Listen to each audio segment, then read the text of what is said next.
guys, Kitty Sapphire here, and welcome to Kitty Reacts. I hope everybody is doing well, and I hope you guys are staying warm and enjoying or being excited about the new holiday season. I'm still on vacation, and I must admit, you guys have been pointing me or asking me or leaving a lot of messages regarding two videos. New Smash Bros. Reveal video, and this one. Now, I did another video that was similar to this with the Crystal Gem Garnet, which I love very much. They did a Don't Be Racist PSA, and if you guys want to basically check my feelings regarding that, I would recommend you check at the links below. Having several of my videos, including the previous one and how I felt towards it. In this one, it's a different take because now people have said that, you know, you should take a look at that and see how you feel, and I believe this time, from the looks of this thumbnail, it looks like Pearl is basically taking center stage regarding this. So, yeah, I'm going to basically check it out and see what's going on here, you know. So, let's get started. All right, class. Can anyone tell me who invented the light bulb? Thomas Edison! That's not entirely true. The light bulb could more rightfully be attributed to Lewis Latimer, the black inventor behind the filament inside the bulb. His invention made light bulbs affordable and efficient enough for the general public, bringing electric light into households around the world. Well, so now you know. Wait, is that it? Hold on. We're not going to mention why he invented the filament? To create a better standard of living for people who had only just been freed from slavery? Are we going to ask why kids are apparently learning about Thomas Edison? Thomas Edison! Ugh, and not learning about Lewis Latimer?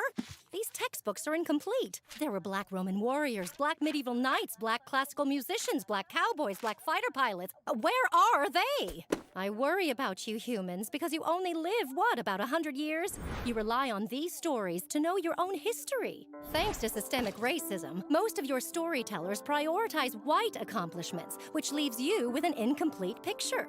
Ask yourself as you're learning history, who's telling the story? Was this modified to make white readers comfortable? Are major details being left out that would credit people of color and center their point of view?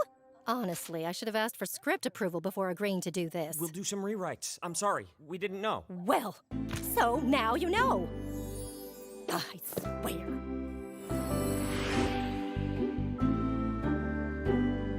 I understand why people were wanting me to watch this.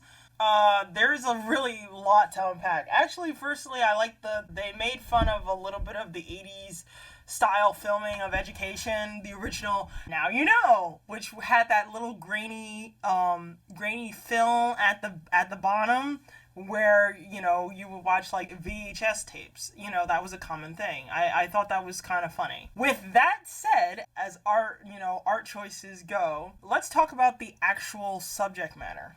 Pearl is not wrong. I have to say, in this particular version, the sort of like anti-racist PSA, it's a lot better than the one with Garnet in it, but only so far.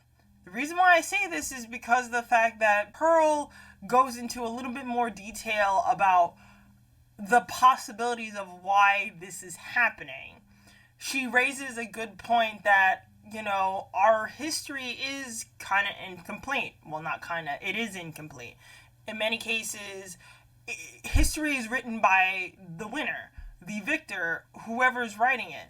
And this is also the reason why it's so important to read so many different versions, or why global history overall is more important than just flat out U.S. history. And even then, it's kind of questionable because it goes by only one person's perspective instead of actually going by the whole collective, which is the diversity aspect from a Native American's point of view, from a Hispanic person's point of view, from a black person's point of view, and so on and so forth.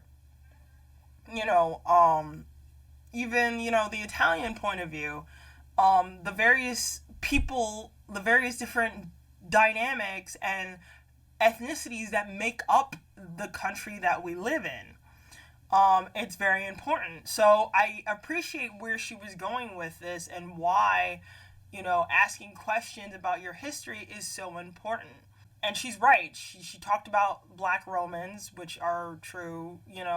We always thought that the Romans were predominantly of European descent, when actually in reality they were a mishmash of various different things, because Rome expanded itself through various different regions. So you're going to have Asian warriors, you're going to have African warriors, because when Rome basically claimed parts of northern Africa, mainly Egypt and Alexandria, they called it Alexandria, you had people from that region that basically melded into the Roman Empire.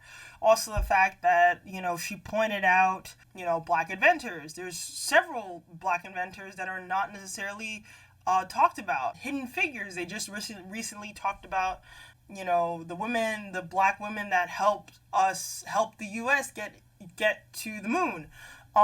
They talk about the street light. That was done by a black inventor. Not only just the light bulb, they don't talk about the woman who's responsible for GPS. She was a black woman who basically contributed to the GPS as we know it today.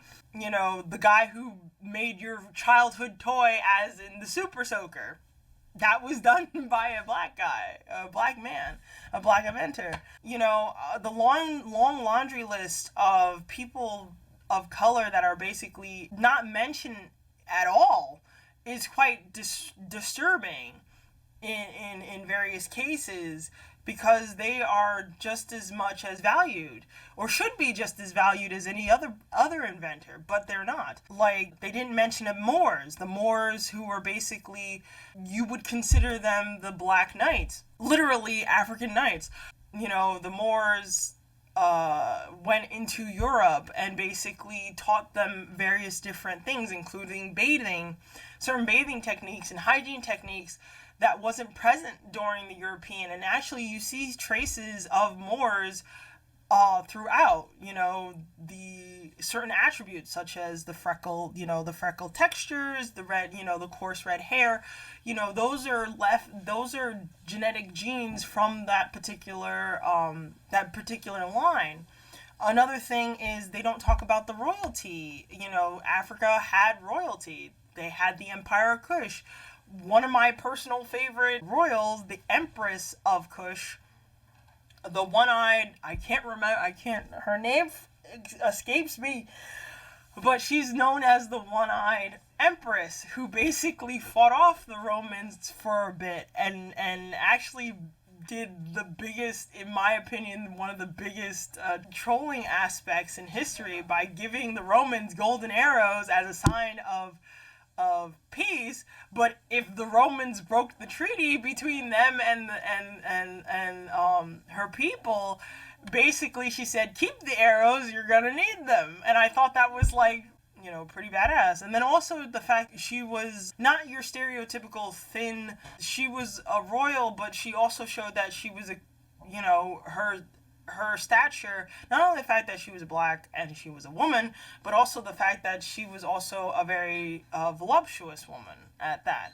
So, she was revered not only just by her battle tactics, but also by her beauty at the time. So, and also I have to admit that one of my manga, actually, one of the characters in my manga is inspired by her. So, yeah, there's just a large laundry list of things that are not necessarily spoken throughout history or mentioned when it comes to people of color. And I feel that, and they point this out. They do point this out. But because of the fact that it's so vast, it's hard to basically kind of shrink it into a 1-minute video with 49 seconds. And then on top of that, there was no build up. It seemed like all of a sudden she went into a whole entire tirade of, unfortunately, like I did just not too long ago, a whole entire tirade of how things are missing.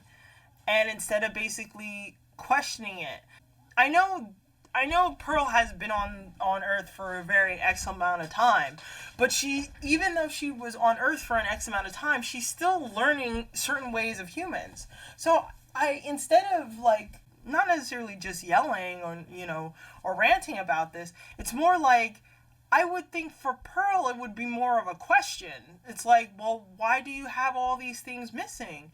You had a lot of inventors and idols and people that were of color that are not in your history books. Why is that?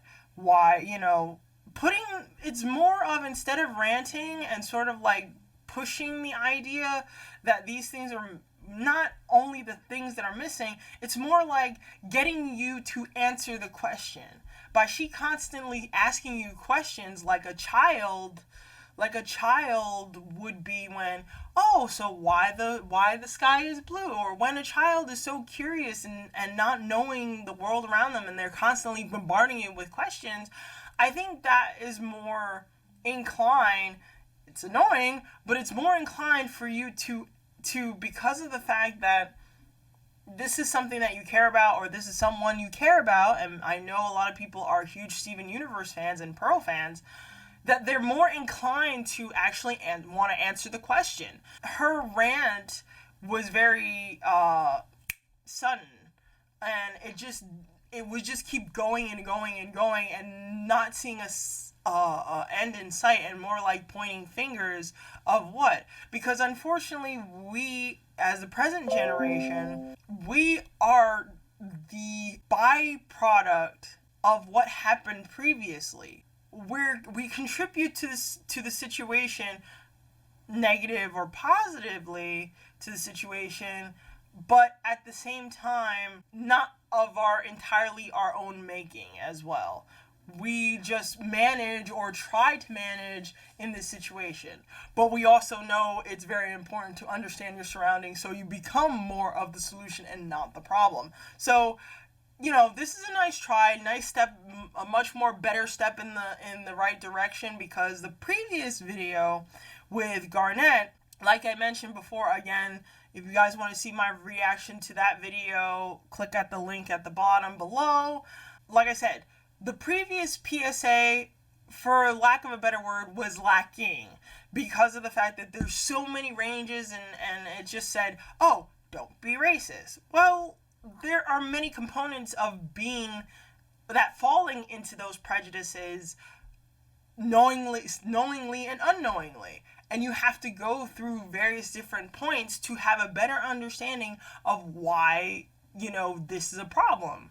For some people, they get it. Some people, they don't, and you have to kind of break it down to the point where they can understand. But if you're going to rant and, ramble all these things off, you get kind of lost, and it falls on deaf's ears a little bit. Because there's so much information overload, you don't know what to do with yourself. So, like I said, nice try. This is going in a much more better direction, but still it needs a bit of work. So, yeah, that's pretty much my reaction to this particular PSA. I really appreciate you guys. Thank you guys. I hope you guys enjoyed it, and I'll see you in the next video. All right. Bye.